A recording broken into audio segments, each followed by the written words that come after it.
Isti čas je Jezus odšel iz pokrajine Tira in šel skozi Sidon proti Galilejskemu jezeru, posredi pokrajine Desetromesija.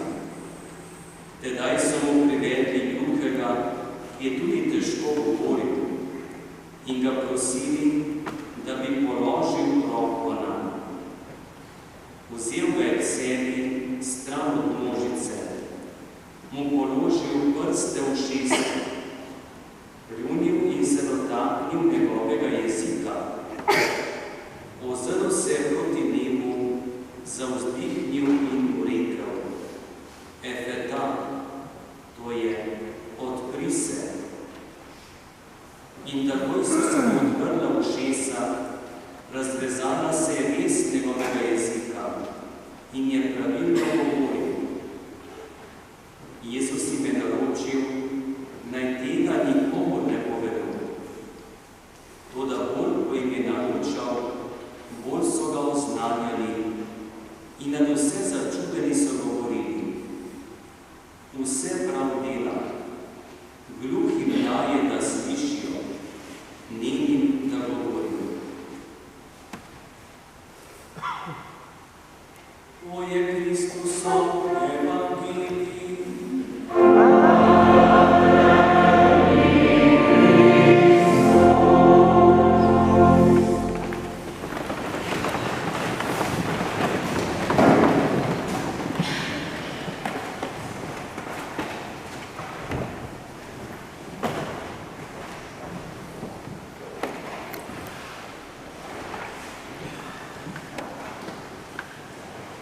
Močni bodite, ne bojte se, glejte vaš Bog. Kot grom odmevajo te prorokove besede več tisočletij še danes. Močni bodimo, ne imejmo strahu, kajti to, kar obhajamo, to je Božje delo.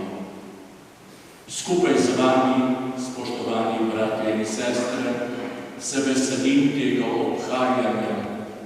Prvič smem biti na tak dan tu med vami. Se zahvaljujem gospodu župniku za povabilo, pozdravljam gospoda dekana, vse liturgične sodelavce, vas, drage častne sestre, vse vas, predragi romarji, bratje in sestre. Nekako zaključujemo to posebno, milostno obdobje, ki sledi po največjem Marijinem prazniku, velikem Šmarnu. In kot je že gospod župnik omenjal, naj bi ta dan za nas vse pomenil nekaj posebnega. Sama tale dejstva, da smo zbrani v tako čudovitem svetišču. Nimajo vse cerkve tako lepe kupole, kot je vaša. Kot veste, jaz prihajam iz Beograda, iz Vzhoda, kjer sem bil 23 let in v vseh pravoslavnih cerkvah mora biti kupola nekaj, kar nas povezuje z nebom, z Bogom, z večnostjo. Upam, bratje in sestre, da ko molimo v tej lepi cerkvi, okušamo to povezano z nebom, z Bogom, z večnostjo in naj te stvarnosti odmevajo v nas. Kaj naj še jaz rečem, ki tako molim za edinost, ko vidim na vašem glavnem oltarju dva izmed cerkvenih očetov, ki sta predvsem češčena na vzhodu in navadno jih nimamo po naših cerkvah. To sta sveti Atanazij iz 4. stoletja, ki je moral za pravo vero kar 5-krat bežati izgnanstvo. Tu je sveti Janez Zlatousti, vsaka njegova beseda je bila zares zlato in je v težkih časih, ko so političari tistega časa hoteli prevzeti vso oblast, pogumno nastopal, čeprav je moral zaradi tega tako trpeti. Tukaj je predvsem Božja Mati Marija. Upamo, da bomo smeli z njeno milostno podobo v procesijo. Vsi molimo za to. Drugi veliki razlog je seveda samorojstni dan Device Marije in vam čestitam, ker je to praznik naše matere. Če še kdo med nami doslej ni zares čutil v Devici Mariji svojo pravo mater, vas prosim, da jo danes kot tako zares vzamemo z vsemi posledicami.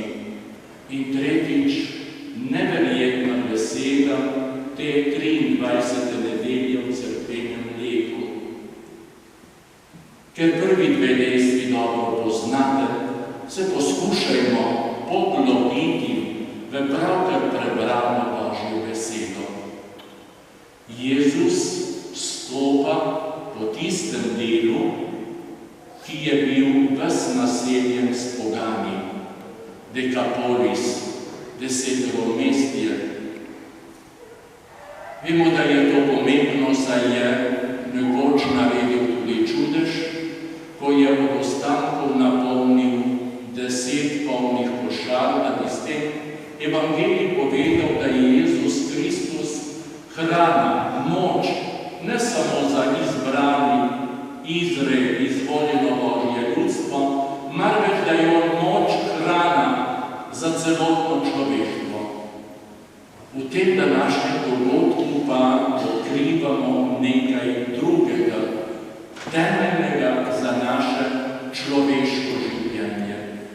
Ko hodi po teh krajih, ga prosijo ljudje, da bi samo blagoslovil gluhonemega. Mogoče tudi mi nimamo zadosti zaupanja, da bi še več prosili Gospoda. Gospod Jezus pa pozna naše potrebe. In gledajte, kaj se zgodi. Vzame tega gluhonemega v stran, proč od množice. Tako smo bili tudi mi kot romarji danes povabljeni, da bi se oddaljili od tistih rednih mest našega življenja in dela. Kajti tudi meni, tebi, dragi brat in sestra, ima Bog kaj storiti, kaj reči, kaj sporočati. Predvsem gre tu za temeljno vprašanje, ko človek ne sliši, ko je gluh. Če je človek gluh, je postavljen v posebno težak položaj. Če ne sliši, ne more se tudi pogovarjati, ne more odgovarjati. In s tem je človek postavljen v najbolj težko situacijo. Manjka mu tisto, kar je za njega bistveno, da je v odnosih, da se pogovarja, da odkriva, kaj drugi njemu govorijo in kaj naj on in kako naj on govori z drugimi. Vendar Jezus tu pove, da ne gre samo za to telesno slišanje, marveč, da o 5 telesnih čutih, brez katerih ne moremo prihajati do resnice, moramo posebej imeti čut za neslišni svet, za Boga. In gledajte, na tem področju smo tako radi, mi vsi gluhi. Če smo gluhi, potem težko komuniciramo. Če smo slepi, se vseeno, če imamo dar govora in slušanja, lahko se pogovarjamo. Če pa nimamo daru sluha, ne moremo se pogovarjati. In človek je v svoji najgloblji bitnosti človek, bitje, ki sliši in se pogovarja. Če človek ne sliši, če človek ne čuti, da ga nekdo kliče, če ne sliši Božjega glasu, ne more niti razumeti, kdo je, kakšno je njegovo življenjsko poslanstvo, kako naj živi in dela, kam naj usmerja svoje življenjske korake. In glede zato Jezus, če tudi bi lahko kar tako z besedo napravil ta čudež, on vendar stori nekaj, kar na prvi pogled ni okusno. In svojo slino in svojo roko pomaga temu gluhonememu, da sliši. Postavi svojo roko na njegova ušesa, govoreč aramejsko efata, odpri se. Jezus je kot Božji sin, je prava očetova beseda. Beseda in, kot beremo drugje, prava očetova roka, vsemogočna roka, ki nam svojo desnico ustvarja čudeže, kaže pot in odpira ne samo naše uho, marveč celotno naše bitje k tistemu, kar je najbolj pomembno. Tako vidite, ko smo tukaj zbrani, danes prosimo, ker smo tudi mi vsi danes zaradi medijev, zaradi javnega mnenja v poganski miselnosti, ki jo širi javno mnenje. Zato smo povabljeni, da smo prišli na posebno mesto, ko nam sam Jezus govori, ko nam sam Jezus odpira notranjo sposobnost sluha, da poslušamo, pa tudi slišimo, pa tudi razumemo Božjo besedo. Čemu slina, s katero mu je omogočil, da je spregovoril? Slina je izraz moči, vitalnosti. Če nimaš sline, težko govoriš. Jezus hoče reči, samo z njegovo močjo, z njegovim darom mi lahko govorimo. In čemu naj služi naš govor, naše besede? V tem je veliko sporočilo te nedelje. V tem je veliko prerokovo sporočilo. Močni bodite, ne bojte se. Iskreno se vprašamo, jaz najprej samega sebe in mi samega sebe. Ali smo slovenski kristjani še pogumni, ali pa živimo še vedno v strahu. Prerok nam je že toliko stoletij pred Kristusom dejal, ne bojte se. Današnji slovenski kristjani pa imamo še vedno neki občutek manj vrednosti. S tem zelo žalimo našega Boga. Naš Bog je prvi in edini, ni drugega Boga. Naše življenje temelji na Bogu. On nam je dal življenje, on nam je dal vse sposobnosti, on nam vsak dan daje toliko priložnosti in mi o vsem govorimo, samo se ne upamo govoriti o Bogu, o Božjih stvarih, o Božjem poslanstvu.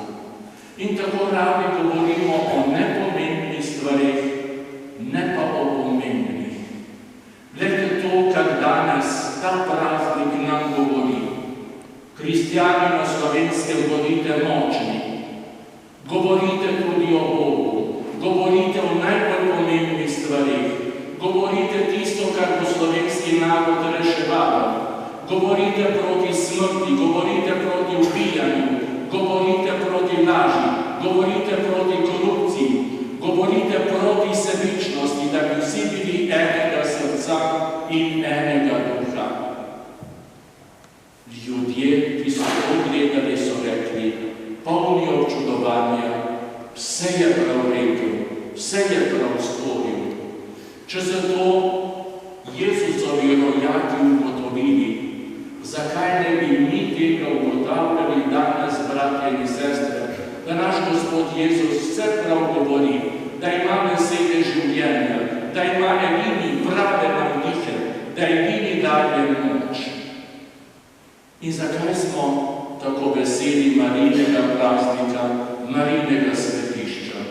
Glede, vse to, kar smo razmišljali, je Marija uresničevala. Ona je od najzgodnje mladosti poslušala Božjo besedo, slišala in razumela. Prav zato se je v rani mladosti odločila, da bo vsa živela za Boga. Glede, če bomo mi tako poslušali Božjo besedo, bomo navdihnjeni vsak hip. Tedaj nam ne bo treba govoriti ne kletve, ne laži, niti neka zavajanja, ker bomo čutili v moči Božje besede, kaj je najbolj bistvenega, kaj nam je vsak hip storiti. In če bomo obdarjeni s tem darom govora, kot ga je imela Devica Marija, bomo tudi mi prepevali veličastno himno. Moja duša poveličuje Gospoda in moj duh se raduje v Gospodu, mojem Bogu. Vidite, potrebno nam je govoriti te veličastne stvari, da bi ta čas poln nekih žalosti, negotovosti, zlasti tudi zaradi tolikih vojn. Mi moramo ta čas spremeniti v čas upanja. Prav zato nam Sveti Oče napoveduje novo sveto leto prihodnega leta, ko bi naj bilo leto upanja. To bo tudi 1700-letnici od prvega skupnega ekumenskega koncila, ko so se zbrali škofje vzhoda in zahoda v Nicei na poziv rimskega cesarja Konstantina, rojenega v Nišu, in vendar niso prišli samo, da bi njega hvalili ob obletnici njegovega kronanja, marveč da so ugotovili, katere so največje nevarnosti v tistem času, herezije, nepravi nauk, arianizem. In tako so, gledajte, s tem svojo odločitvijo pokazali pravo pot, pravo vero. Veroizpoved, ki jo bomo molili, je od tistih časov, od tistega koncila in naslednjega v Carigradu, Konstantinopolisu. Tako vidite, bratje in sestre, če bomo mi danes, kakor ta ozdravljeni gluhonemi, slišali Božjo govorico kot Devica Marija, če bomo tako poveličevali Boga, kakor Devica Marija, potem bomo tudi mi rojevali upanje, nova življenja v naših družinah, v naših medsebojnih odnosih, v naši kraljevni cerkvi in na vesoljnem svetu. Samo če bomo mi vsi, ti ozdravljeni ljudje, bomo lahko presegali toliko težav našega časa. Kajti tisti, kot pravi psalmist, ki je zagledan v Boga, ki kljub vsem težavam vsakodnevnega življenja gleda njega v moči